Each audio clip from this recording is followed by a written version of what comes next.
rumah dan di rumah aja bersama TVmu. TVmu, TV Muslim terbesar di Indonesia. Cerdas, mencerahkan.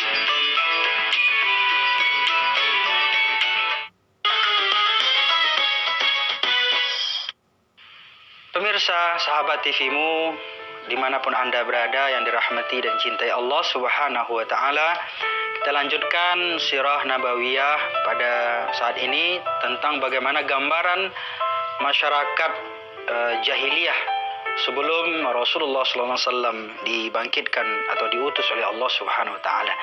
Tadi beberapa kebiasaan-kebiasaan tradisi tentang masalah pernikahan, yaitu dimulai daripada beberapa hal yang sangat kontroversi tentunya, yang bertentangan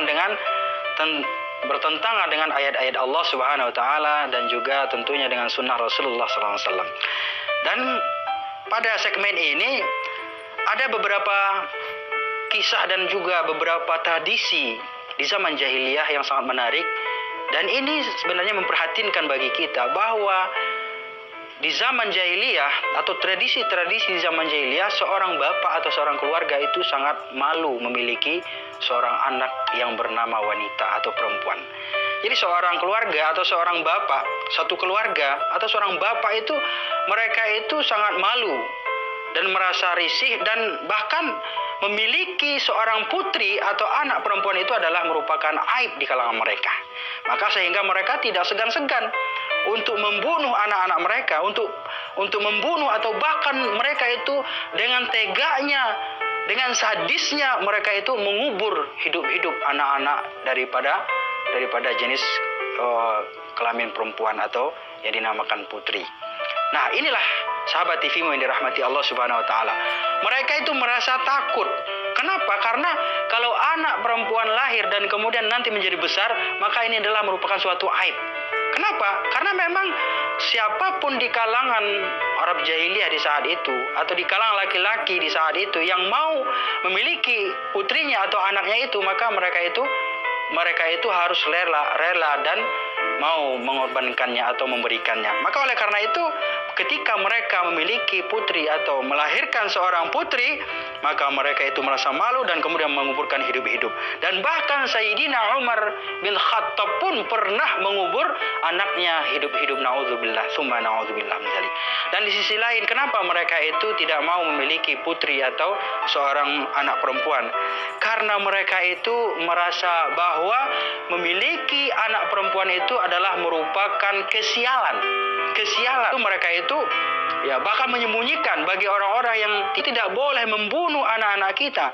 Sebagaimana Allah Subhanahu wa Ta'ala firmankan dalam surah Al-An'am ayat 151, "Wala taqtulu anfusakum wala taqtulu auladakum min imlaqin. Nahnu narzukum wa iyyahum." Allah Subhanahu wa Ta'ala berfirman, dan janganlah kalian membunuh anak-anak kalian karena takut kemiskinan. Ini jelas Allah Subhanahu wa Ta'ala tegaskan bahwa seorang anak laki-laki, seorang anak perempuan, atau apapun jenis kelaminnya yang telah diberikan oleh Allah Subhanahu wa Ta'ala, ya tentunya adalah jenis kelamin laki-laki dan perempuan.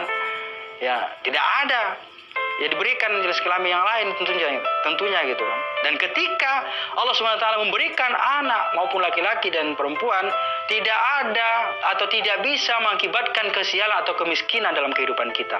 Maka oleh karena itu Allah Subhanahu wa Ta'ala melarang kita untuk melakukan pembunuhan atau menghilangkan nyawa daripada anak-anak yang telah dikaruniakan oleh Allah Subhanahu wa Ta'ala.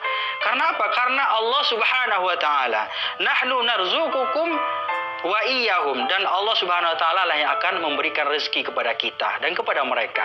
Jadi jangan pernah merasa takut, miskin atau sial karena memiliki anak atau memiliki putri, yang sebagaimana yang telah kita ceritakan dalam sirah nabawiyah ini, bahwa orang-orang jahiliyah memiliki tradisi, mereka itu sangat malu dan sangat merasakan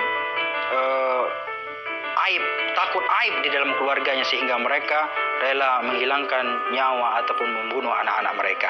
Dan kemudian wala taqtulun nafsa allati haramallah illa bil haq, dan janganlah kalian menghilangkan al-nafsa, yaitu nyawa, allati haramallahu, yaitu telah diharamkan oleh Allah Subhanahu wa taala illa bil haqqi, kecuali dengan cara yang benar. Sahabat TVmu yang dirahmati Allah Subhanahu wa taala, anak itu adalah merupakan karunia dari Allah Subhanahu wa taala.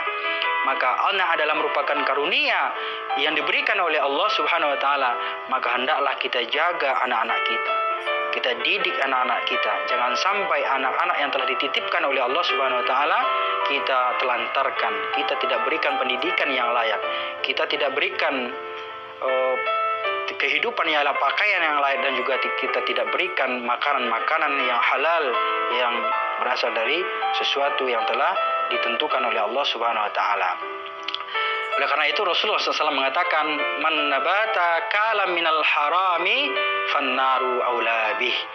Maka barang siapa yang besar, yang tumbuh dari sesuatu yang diharamkan oleh Allah Subhanahu wa taala, maka dia pantaslah masuk ke dalam neraka. Maka fannaru aulabi, maka nerakalah yang paling tepat untuk tempat kembalinya. Nauzubillah, tsumma nauzubillah min dzalik. Sahabat TVmu yang dirahmati Allah Subhanahu wa taala, kondisi yang kedua setelah sosial, yaitu yang kedua adalah kondisi ekonomi. Kondisi ekonomi mereka itu memiliki ekonomi yang sangat luar biasa. Kebiasaan-kebiasaan orang jahiliyah itu bahkan sampai sekarang ini juga mereka adalah mereka itu berdagang, berbisnis, dan kemudian juga berkebun, berternak dan lain-lain, pertanian juga. Ini merupakan hal yang sangat jelas kita ketahui bahwa juga Rasulullah SAW adalah sebagai pedagang, sebagai pembisnis, dan juga sebagai pengembala ternak, dan juga bahkan Rasulullah juga sebagai penggarap daripada lahan-lahan pertanian. Sahabat TVmu yang dirahmati Allah Subhanahu wa taala, kondisi yang ketiga adalah kondisi akhlak. Akhlak mereka itu, orang-orang jahiliyah adalah orang-orang yang dermawan, dan kemudian mereka itu juga adalah orang-orang yang suka menepati janjinya. Sahabat TVmu yang dirahmati Allah, demikian sirah nabawiyah kita pada episode kali ini. Kita akan lanjutkan pada episode berikutnya. Demikian, terima kasih atas perhatian dan mohon maaf jika ada kesalahan. Billahi fi sabilil haq fastabiqul khairat. Wassalamualaikum warahmatullahi wabarakatuh.